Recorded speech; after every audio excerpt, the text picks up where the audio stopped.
It's gone downhill since then. Meghan Markle threw herself into the royal family as a Z-class actress, not a royal daughter-in-law. I've said it before, and I'm going to say it again. It is highly improbable that Meghan ever really wanted to spend her life with Harry in the UK, and the facts show that we're right about this. But in an interview after they got engaged, Meghan declared that she was looking forward to helping Harry in his work and being there by his side.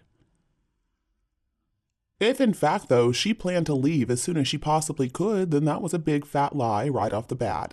And really, everything has gone downhill since then. But supposing Meghan had not dissembled at the interview and it really was her intention to remain in the UK, there are certain restrictions that Meghan would have found incredibly annoying. For example, the royal family never gets involved in politics. During her reign, the late Queen stayed neutral from the time Winston Churchill was Prime Minister in the early 1950s, which was when she first came to the throne, up to the time she passed away. Parliamentary parties have lurched from the right to the left and then back again, but the Queen understood how important it was for her to remain impartial.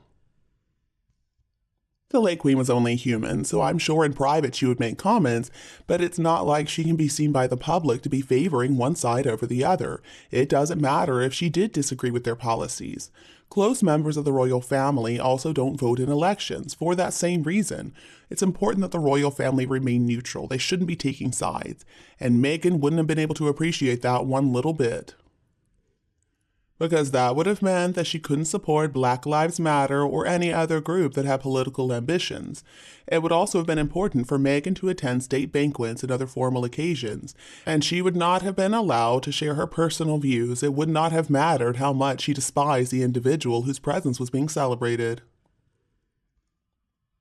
For example, the Queen needed to entertain numerous dictators like the dictator of Romania and also of Zimbabwe, and I'm sure she found their politics and behavior a bit distasteful, but while hosting an event in their honor, she acted like they were the most amazing people in the world. It would also have been important for Meghan to be charming and considerate of other people she met and sat next to, even if she found them dull. Harry wouldn't have been able to extricate her from any other event in the way that he whisked her away from King Charles' garden party, because after 20 minutes she complained that she felt bored. Essentially, Meghan Markle would have needed to learn how to be a polite person, how to act right, how to act like a person in a senior position within the royal family. She would have needed to learn when to stay quiet, to be discreet, and not to have any personal ambitions beyond that of doing her best within the family, and also trying to adapt to the social norms. When not busy performing royal duties, then she could have done whatever she wanted, but again, she would not have been allowed to express her personal opinions. In fact, looking back and considering her past, I would be hard-pushed to come up with anybody less appropriate for life as a member of the royal family than Meghan Markle. What some people fail to realize is that even though we are American, most of us have so much respect for Her Late Majesty. When Her Late Majesty gave permission for them to get married, most people thought, "Oh, Meghan, please don't mess this up and make us look bad." We wanted Meghan to succeed, if for no other reason than that she is an American. But no, she decided she didn't like the protocol, and she called the criticism racist. Meghan, skin color had nothing to do with the problems you experienced. Manners and lack of respect, yeah, I think that was your problem. And there is one very surprising fact that's still there, which is that before marrying into the royal family, everything is carefully explained, so there would be no way that Meghan would be surprised by anything. I can't help but wonder why anybody would want to embark on such an adventure if they so disagreed with the basic protocols and expectations. The problem shouldn't have been there in the first place. But the late Queen, as head of the family and head of state, well, she's seen it all before. So I don't really think that she allowed herself to be bothered by very much, except naturally, as a mother and grandmother, she would only want her family members to be happy. And unfortunately, Meghan messed up very early on in married life. They were on a royal trip to Ireland, of all places, and she expressed her personal opinions on abortion. And that's because Meghan Markle the whole time had this hidden agenda.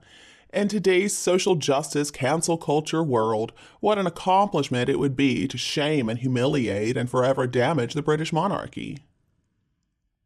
I hate to say it, but I wish the late Queen could have vetoed that marriage. I mean, figuring out how vocal Meghan was in the media and how she supported certain causes, I'm kind of surprised that wasn't a red flag to the late Queen.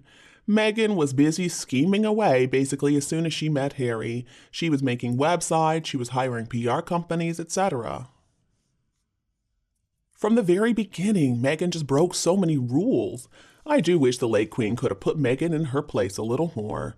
It's such a shame that Harry didn't completely leave the royal family and then get married as just an ordinary citizen.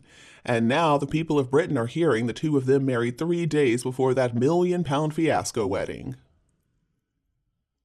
At the wedding, it also is tradition that the groom and bride's families don't sit together, and it was Meghan who decided that only her mother would be allowed to be invited to the wedding. The royal family had nothing to do with that decision.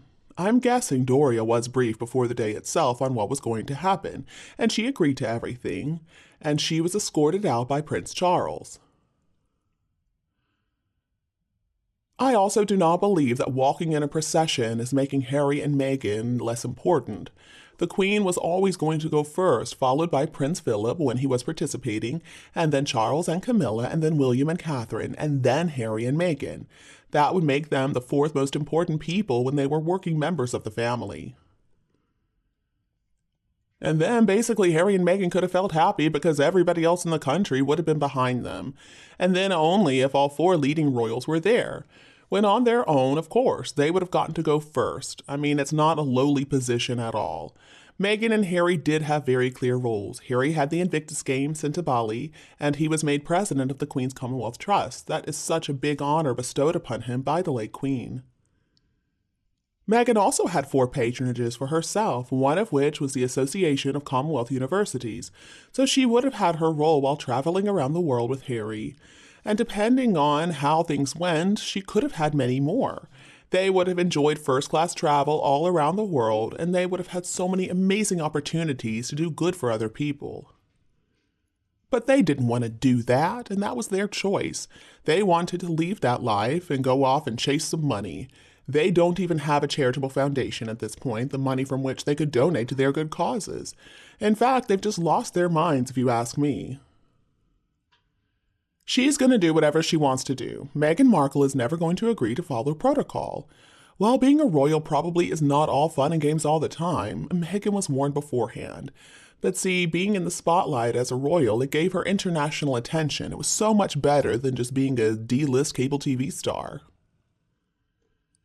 And by the way, Meghan Markle is not a talented actress. I mean, her career went nowhere, and Suits was coming to an end. She needed another source of money, so she had no choice but to hunt for another victim who could offer her a luxurious lifestyle without having to work at all. Now, these days, I don't know what she's going to do. I don't know what she's going to do after she dumps Harry, because she is way too long in the tooth for yachting. I don't even believe she could go on a show and hold a briefcase like before. And you, what do you think about Meghan Markle? Let us know your view below in the comments. If you think my video is helpful, don't be afraid to like and share it with anyone else who likes it anytime you want. And don't be afraid to click the subscribe button to get more updates in the future. Thank you so much for tuning in, have a lovely weekend, and we'll be back to see you all tomorrow.